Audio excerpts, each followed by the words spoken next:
On est là avec le docteur déjà. Vous vouliez voir le médecin? C'est plus au sein de Paris, j'ai l'impression, une politique d'invisibilisation, le fameux loin des yeux, loin des jeux. Depuis le début des Jeux Olympiques, vous vous êtes peut-être demandé où sont passées les personnes à la rue. Entre avril 2023 et mai 2024, 138 opérations policières ont mené à l'expulsion ou au déplacement de plus de 12 500 personnes sans domicile fixe. Certaines ont été emmenées hors de Paris, tandis que d'autres sont hébergées temporairement dans la capitale pour 30 ou 60 jours selon les situations. Médecins du Monde, avec d'autres associations, dénoncent un nettoyage social. Après cette première phase de nettoyage social dans les SAS temporaires en région, cette deuxième phase en fait a consisté à mettre à l'abri des personnes dans des zones d'hébergement temporaire. C'est à peu près 500 personnes qui ont été évacuées suite à des mises à l'abri quasiment systématiques tous les jours de plusieurs lieux de campement, certains historiques datant jusqu'à 2020, dont celui où on se rend en fait actuellement qui s'appelle Delphine Seyrig. Delphine Seyrig, c'était un campement situé à proximité de la Villette et donc du Club France où des dizaines de personnes à la rue se retrouvaient. Il a été évacué le 17 juillet, 10 jours avant la cérémonie d'ouverture des Jeux Olympiques. Ici, il y avait une cinquantaine de tentes. Et en fait, le jour de l'évacuation, il y a pas mal de gens qui sont allés mettre des affaires là-haut. Enfin, comme quoi, les gens savaient qu'ils allaient sûrement revenir ici à un moment. En fait, on voit aujourd'hui que ça a été un lieu qui a été investi pour pouvoir garer les vélos, pour le public qui se rend à la Villette notamment, au Club France.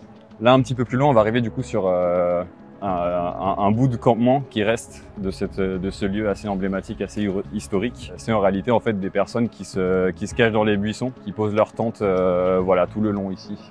On est là avec le docteur déjà. Vous vouliez voir le médecin? Ça va la santé? Ok. Ça fait longtemps que vous êtes à Paris? Ça fait combien de temps? C'est comment? Beaucoup de temps. Beaucoup de temps. C'est un monsieur qui a été pris en charge en Île-de-France. Au bout de 2 semaines, ils lui ont proposé d'aller dans un petit village proche de Lyon.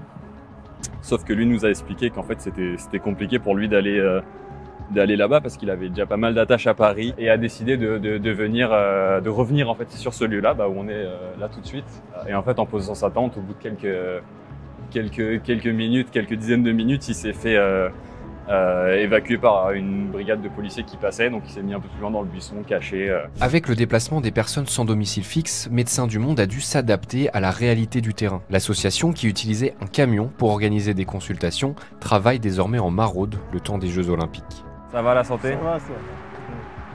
Mon ami, il n'y a personne d'autre sur le campement?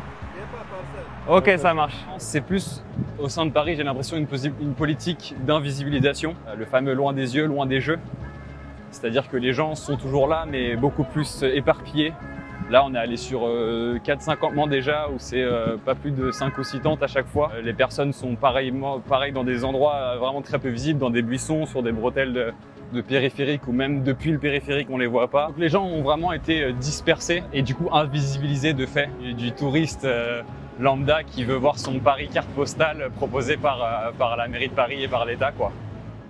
Contacté, la préfecture de la région Île-de-France a affirmé qu'il n'y a pas eu de nettoyage social dans le cadre des Jeux Olympiques et que des mises à l'abri ont lieu régulièrement depuis 2021. Elle a également assuré que ces mises à l'abri se poursuivront pendant et après les Jeux Olympiques et Paralympiques.